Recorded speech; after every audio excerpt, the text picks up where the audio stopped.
Hello friends, welcome back to my YouTube channel travel with Kanchan. तर आजच्या recipe व्लॉगमध्ये आपण बनवणार आहोत छानपैकी टेस्टी अशी कुरकुरीत कुरुम अशी भाजीसाठी लागणारी लसूण शेव। ही बनवायला अगदी सोपी आणि चवीला एकदम जबरदस्त अशी होते। तर चला बनवूया ही भाजीची लसूण शेव। आता आपण इथे लसूण शेव बनवत आहोत, म्हणून मी इथे 7 ते 8 लसूणच्या पाकळ्या घेतल्या आहे। त्याच्यामध्ये 2 चमचे जिरं घातलंय आणि थोडंसं पाणी घालून याची मिक्सरमध्ये एक वाटण तयार करून घेतलंय। तर आता शेव बनवण्यासाठी आपल्याला बेसनचं पीठ घ्यायचंय। शक्यतो रेडीमेड बेसनचंच पीठ घ्यायचं, त्याच्याने शेव छान तयार होते। पिठाला व्यवस्थित हाताने मोडून घ्यायचं, वाटलंच तर तुम्ही गाळणीने देखील गाळून घेऊ शकता। त्यानंतर लसूण आणि जिऱ्याची जी आपण पेस्ट बनवून घेतली होती ती यामध्ये टाकून घ्यायची आहे। त्यानंतर थोडंसं जिरं घालायचं, थोड्याशा ओवा घ्यायच्या हातावर, त्या देखील चुरून घालायच्या, चवीनुसार मीठ घालायचं आणि गरम तेल घालायचे 2 चमचे। सगळ्या मिश्रणाला हातानेच नीट मिक्स करायचे आणि त्यानंतर यामध्ये आपल्याला 1 चमचा लाल तिखट घालायचे आणि अर्धा चमचा हळद घालायची। तिखट तुमच्या अंदाजाने घाला, तुम्हाला जसं तिखट हवं असेल तसं। आता या पिठामध्ये आपल्याला थोडं करत पाणी घालायचे आणि हे व्यवस्थित असं भिजून घ्यायचे।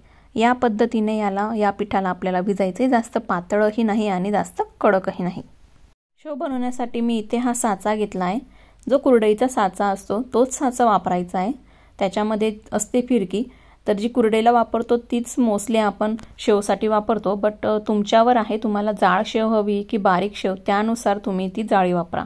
मला मीडियम आकाराची शेव हवी आहे, म्हणून मी या छिद्रांची जाळी घेते। साच्याला नीट तेल लावून घ्यायचे आणि हाताला देखील तेल लावायचे आणि एक पिठाचा गोळा घ्यायचा आहे, त्याला असा हातावर लांबसर असा रोल करून घ्यायचा आहे त्याचा आणि या साच्यामध्ये तो गोळा भरून घ्यायचा आहे आणि साच्याला पूर्णपणे फुल भरून घ्यायचं आहे, म्हणजेच प्रेशर देताना व्यवस्थित छानपैकी शेव पडेल, मध्येच तुटणार नाही। बाजूला गॅसवर कढईमध्ये तेल तापत ठेवायचं आहे, तेलाला व्यवस्थित छान गरम तापू द्यायचं आहे आणि तेल गरम झालं की मग साच्याने अशी लांब सरक किंवा गोल अशी ही शेव टाकून घ्यायची। शेव टाकल्यास लगेच उचलायची घाई नाही करायची, ती थोडी नरम असते, तिला थोडीशी अशी खालून छानपैकी फ्राय होऊ द्यायची, मग ती थोडासा कडकपणा तिला येतो आणि हळूच 2 चमच्यांनी अशी हिला उलटी करून घ्यायची आहे आणि व्यवस्थित असा लालसर कलर येईपर्यंत छानपैकी तिला तळून घ्यायची आहे। आणि झाली की मग बघा, तुम्ही बघू शकता एकदम मस्तपैकी अशी कुरुम आणि अगदी छान लालसर कलर आलाय। तिच्यामध्ये कुठलाच कलर आपण टाकला नाही तरी देखील मस्त या शेवला कलर आलाय।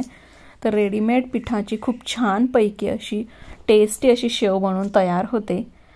आणि बघा आता माझी सगळी शेव बनवून तयार झाली आहे, अगदी मस्त झाली आहे, एकदम खूप छान लागते तोंडात टाकताच कुरुम आणि चव तर एकदम जबरदस्त आली तिला लसणाची आणि चटणीची। आणि बनवायला तर अगदी सोपी आणि झटपट बनवून तयार होते। ही शेव बिघडण्याचा काही प्रश्नच येत नाही, तुम्ही एकदा बनवायला घेतली की नक्कीच परफेक्ट बनवून घ्याल। मग या शेवला शेवभाजीमध्ये चिवड्यामध्ये टाकून आनंद घ्या या शेवचा।